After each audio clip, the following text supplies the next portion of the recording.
So welcome back, Mac Jazz Nation. I'm Jasmine. This is Mac, and I am about to talk to you guys about what app you should use to become a truck driver. Okay. Well, what we use to help us become truck drivers and get our permit to work for Prime. I'm also gonna give you guys information on how you can become truck drivers with Prime. I don't know the process about everybody else, but I know the process about Prime and what me and my wife went through and did to become truck drivers. We just made our year November 28th with Prime. We only had to do 1 year of dedication to where we didn't have to pay for school. So if you chose to come here, you get your permit, and then say for instance you've been working for 2 months with Prime and you no longer want to work with them, they'll send you a bill saying that you owe them. They cover your campus stay. So when you get there, they have a campus in, it's like a hotel that you get to stay in. When they register you or whatever, you come to the facility, you go through your orientation week, and when all that is happening, they give you your badge. They drug test you, and they drug test you, and then they go over your application, make sure everything is how it's supposed to be. From there, like I said, you have a hotel room, you go to class, they tell you how the schedule works, and then you go through your orientation, get your badge, they tell you you get $200 a week. That is something that you have to pay back once you become official class B. So when you first come, you like a D or a C. It depends on your situation. So I came as a D. That means I'm just starting out trying to become a CDL driver. We went through like a sim class. That's a simulator. They see how you drive. It's nothing scary. They do different conditions. So you get rain, you get snow, and they just see how you drive on that. Then you get a packet that tell you, which I have the packet, guys, for those that want to become CDL drivers with Prime and do your test in Missouri, okay? Because different locations have different verbiage. That's what they say, how they say, the wording that you say for your pre-trip. So you may point at the front of the truck and say, front of the truck, no leaks, no spills. You may talk about a door, a window, and say not cracked, bent, or broken, properly mounted and secure. Like that's the wording that they want you to use. And when you read through the packet and you start pointing to the objects like the window shield, the windshield wipers, the mirrors, you do it in a certain order, and then you say the verbiage, the wording, the same way each time. When you get out and look at your steer tires, your drives, and your trailer tires, it's a little difference as far as like the pressure you gotta have in your tires and stuff like that, like as far as the wording. But when you get to like the brake chamber, when you get to the airlines, when you start talking about that, the brake lines, like it's the same wording over and over as you go through each piece, and it'll be like, oh my God, I'm saying the same thing over and over. But you just gotta know it. You do this all the time when you check in your truck. It's not hard when you first get it. Like I said, if you get your permit and you got a week or so before you come up to Prime to start, it'll be good to start working on the verbiage. The wording is not going to change. So if I give it to you and you reading it and you kind of memorize it, when they get you out there and they go through the parts, when you look at a video, because they do give you a little website you can go to, and they kind of like show you the parts of the truck. Like this is, the accelerator, this is the steering linkage, this forgetment arm. When you start looking at that stuff and you see the paperwork, you're like, oh snap, okay, that's the pivot arm. You know what a pivot arm is, and you know what to say when you point to it and when you're doing your inspection. Also, when you take your test, like the system is random, so it may say you got to do the whole inspection, meaning the front of the truck all the way to the trailer. I got a my wife got a whole inspection. I was really good with the inspection. My wife was like a little nervous, but she did it and she passed her thing with flying colors. It was like easy. When it was time to actually do the maneuvers. I was really good with the maneuvers. On test day, I was so nervous. I was over here pulling up. Look, you only get a certain amount of times you get to pull up. I pulled up a few times. They take a few points off, but as long as it don't exceed a certain amount, then you're fine. So, you know, that stuff you work with your PSD trainer. When you first get there, like I stated, you do your orientation stuff. Then they assign you a PSD trainer. When you get your PSD trainer, that's real cool. They may have 3 or 4, maybe 5 students at a time, okay? And then they'll have you on a schedule. They may say, okay, you in group A, it's 2 of y'all plus the trainer. Y'all gonna be here from 9 to 1 in the morning. From 9 in the morning to 1 in the evening. Then they may have group B come in the afternoon time, and they do their training and learn how to bag, straight bag, learn how to do turns, all that stuff. It's very fun. It's a little time consuming for us. Like, it's a lot of students that come out, so sometimes you have to wait. But look, they got stuff there for you. In our Millennium Building, we got the basketball court, we got the upstairs, the movie theater. We got so much stuff that you won't be bored, and you can find things to do. We have a shuttle bus that's there, you know, going to the Walmart, going to a different place. You want to go up the street to the mall, it's not too far. Like, there's things for you to do. Be smart, save your money. When they do take the 20, when you do become a CDL driver, and I say do, right? When you become a CDL driver, it's easy.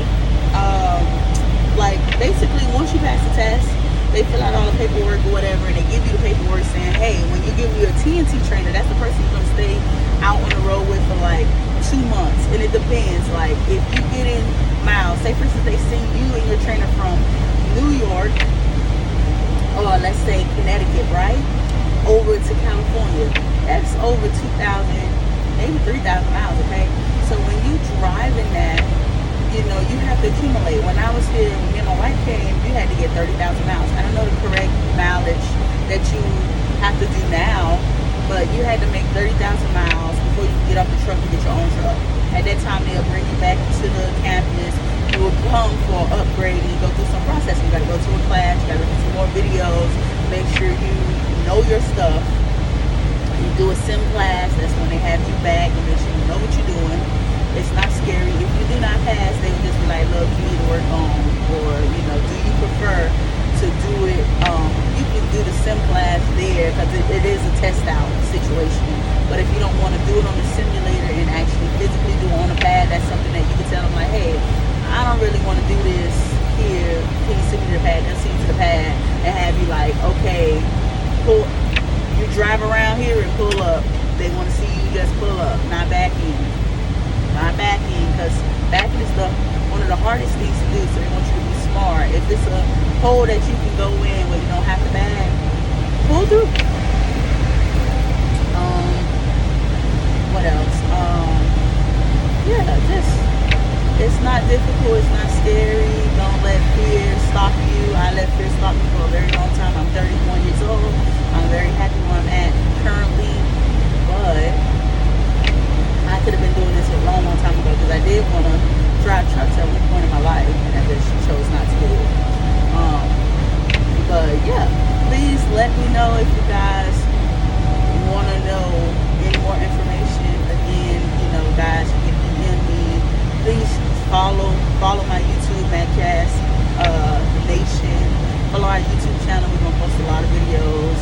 We're going to a Carnival Spirit cruise this January for our anniversary. It'll make 3 years. Make sure you guys follow my Facebook, my Instagram. You know, whichever way you guys need to contact me and reach out to me, please. I do not buy it. I have whatever knowledge I have, I'm freely giving it out. You know, just let me know. What else? Yeah, I mean, overall, it's been a great experience. Soon, me and my wife will be we're going to actually record a video today, guys. We're going to record a video on our experience with crime for a year. I think I mentioned it before, but we've been back and forth doing other stuff. But we're going to sit down and do our year review of being with crime, pros and cons, things you should know. I don't want you to come out here and just think it's all peaches and cream. Listen, our first week out, we got some stories for you guys because, like, we had trailer issues. When I tell you, we got a lot of stuff to tell you guys. So I ain't gonna bombard you so much with this video. Make sure you download the app called CDL Prep.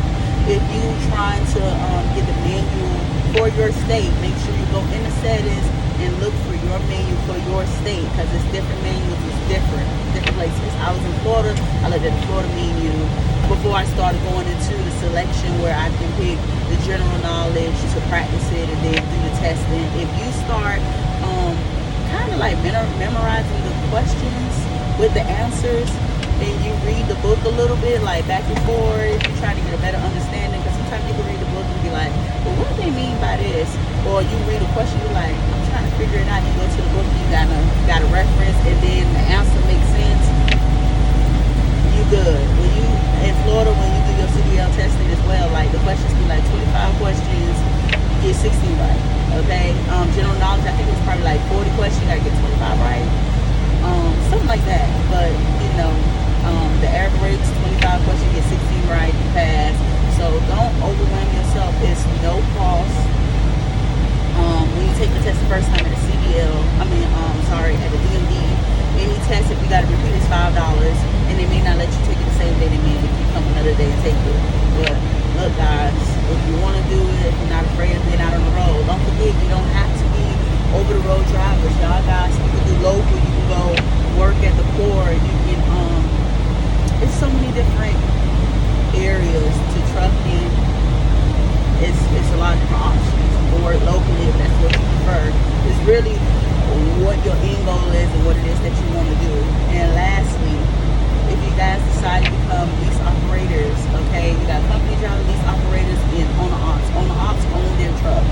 That's the difference from lease and owner-op. We still do the same thing as me. I'm a lease operator, so I rent this vehicle, but I pay for my gas, I pay my truck note, I pay the insurance, I pay just all those different expenses, just like on it allows me to make more money when you company, and I get to have say in, like, if I want to turn down a load or not, if I want to outside of turning down the load, if I want to go home, I just be like, hey, I'm getting off the truck this day.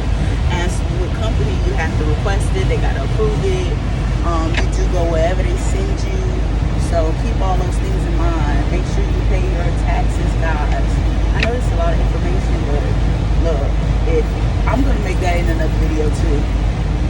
Don't be scared to come out here and do what you need to do. They have it very set up for you, all these different departments. You got your permits, you got your law department, you got your fleet managers. Like, you have so many different departments. You have advocates, which is the company that we use for our taxes. If you choose to file taxes with them, they monitor all year for you. They see your pay settlements, things like that, and they're able to tell you what you should pay quarterly, so you don't have to pay a big lump sum at the end of the year. Those people that's real good with saving their money, sure, wait until the end of the year so you don't overpay, and then you just pay. Remember, it's an estimate, so sometimes you can pay over and then the IRS have to send you the money back, or they could be like, we can put it on the next tax year for you, and you pay less in taxes. But that's all up to you. Don't play with your money, save your money, and enjoy life. Stay tuned for the next videos, and any questions, again, reach out to me. I'm here, I'm all ears, and whatever knowledge I have, I'll get to you guys. Thank you for watching the video. Have a good day.